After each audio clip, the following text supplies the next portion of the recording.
10 सबसे शक्तिशाली धनुर्धर जिनकी शक्ति के आगे देवता भी नतमस्तक हो जाते थे। धनुर्धर तो बहुत हुए, लेकिन एक ऐसा भी धनुर्धर था जिसे देखकर स्वयं श्री कृष्ण भी भयभीत हो गए। एक ऐसा भी धनुर्धर था जो अपने बाणों से समुद्र तक को सुखा देता था, और एक ऐसा भी धनुर्धर था जो क्षण भर में पूरी पृथ्वी का विनाश कर सकता था।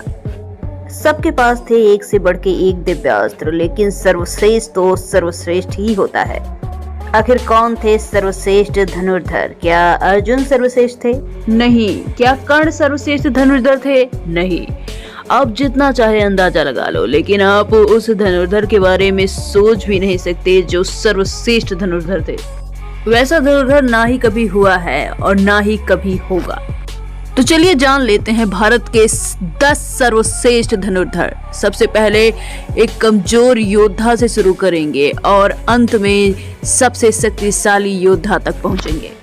दोस्तों, आप हमारे चैनल को सब्सक्राइब कर लें और बेल आइकन को भी प्रेस कर लें, जिससे अपकमिंग वीडियो की नोटिफिकेशन टाइम से मिल जाए। और अगर आप एक सच्चे हिंदू और भगवान के भक्त हैं तो कमेंट सेक्शन में जय श्री कृष्णा लिखकर अवश्य अपनी हाजिरी लगाएं। तो प्रारंभ करते हैं। नंबर 10 पे आते हैं द्रोणाचार्य। जब भगवान परशुराम महेंद्रगिरी पर्वत पर अपना सब कुछ ब्राह्मणों को दान कर रहे थे, तब द्रोणाचार्य उनके पास पहुंच जाते हैं और संपूर्ण दिव्यास्त्रों का ज्ञान उनसे प्राप्त करते हैं। उन्होंने ही कौरवों और पांडवों को शस्त्र चलाना सिखाया था। कुरुक्षेत्र के युद्ध में कौरवों के सेनापति बने थे। उन्होंने चक्रव्यूह नीति से पांडवों का भारी विध्वंस किया था।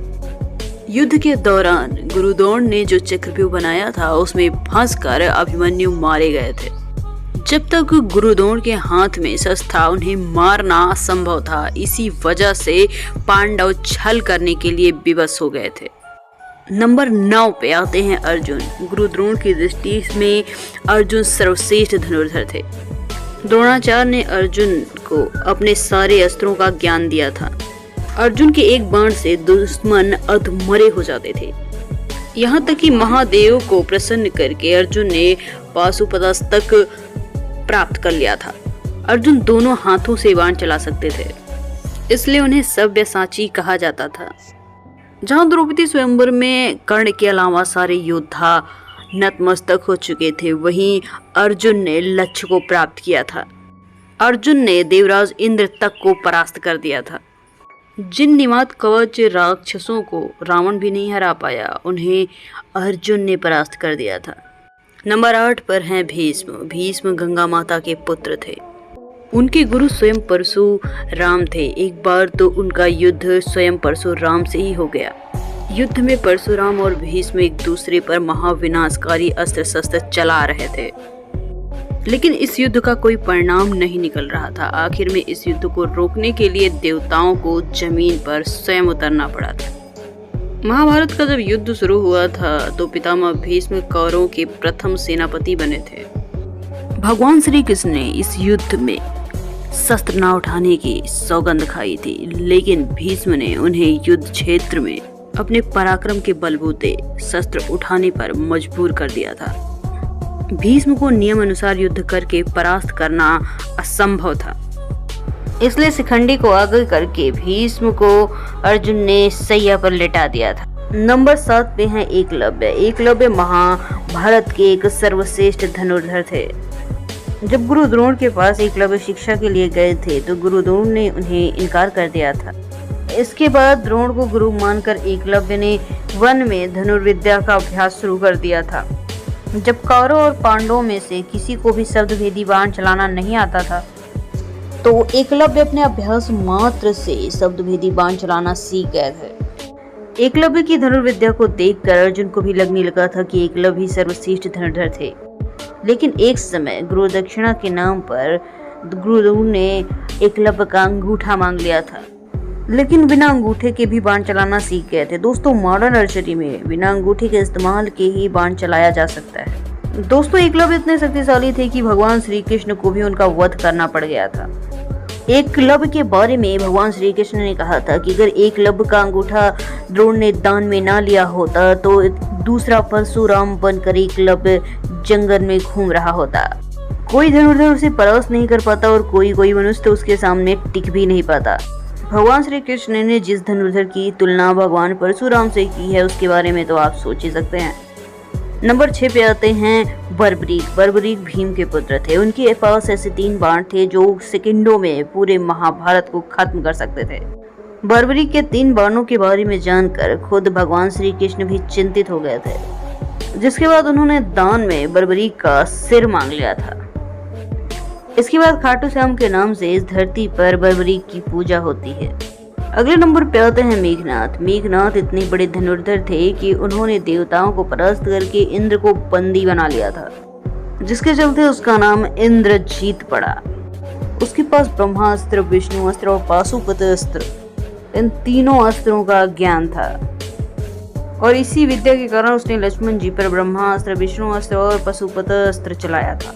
लक्ष्मण जी के आगे पाशुपतास्त्र निस्तेज हो गया था। ब्रह्मास्त्र और विष्णुअस्त्र छूकर लौट गया था, लेकिन युद्ध के दौरान उसने एक समय लक्ष्मण जी को मूर्छित कर दिया था और मेघनाथ के नागपाश से ही श्री राम और लक्ष्मण जी जकड़े जा चुके थे।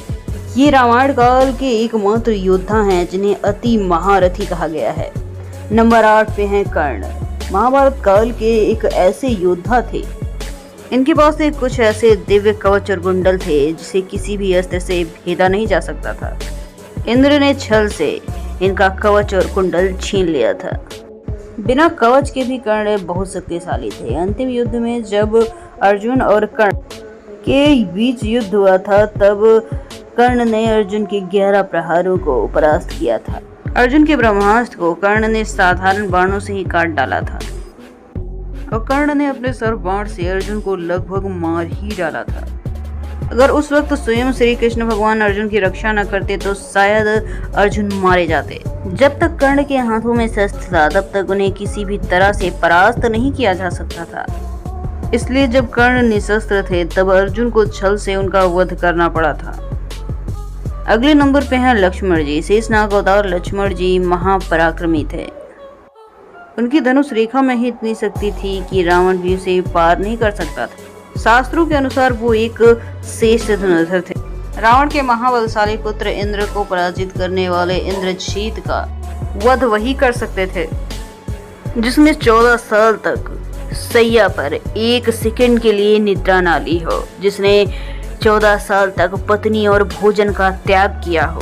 और इसीलिए लक्ष्मण जी ने ही मेघनाथ का वध किया था और रावण के पुत्र अतिकाय का भी। युद्ध के दौरान एक बार लक्ष्मण जी ने रावण तक को मूर्छित कर दिया था।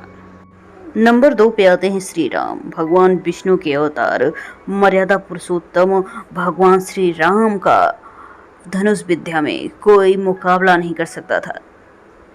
स्वयंवर में जब वो अपने धनुष पर पतंग चढ़ाने गए थे तब वो शिव धनुष टूट गया था।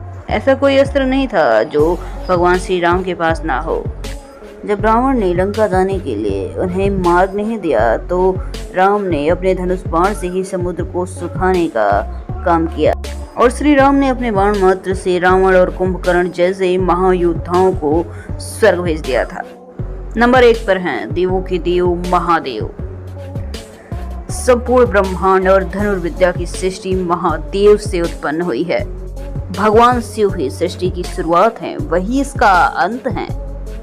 उनकी शक्ति अनंत है, उनका रूप अद्भुत है। वो पल भर में किसी का भी विनाश कर सकते हैं। अगर आप महादेव के सच्चे भक्त हैं तो कमेंट बॉक्स में हर हर महादेव अवश्य लिखें और आपके हिसाब से सर्वश्रेष्ठ धनुर्धर कौन थे कमेंट सेक्शन में जरूर बताइएगा।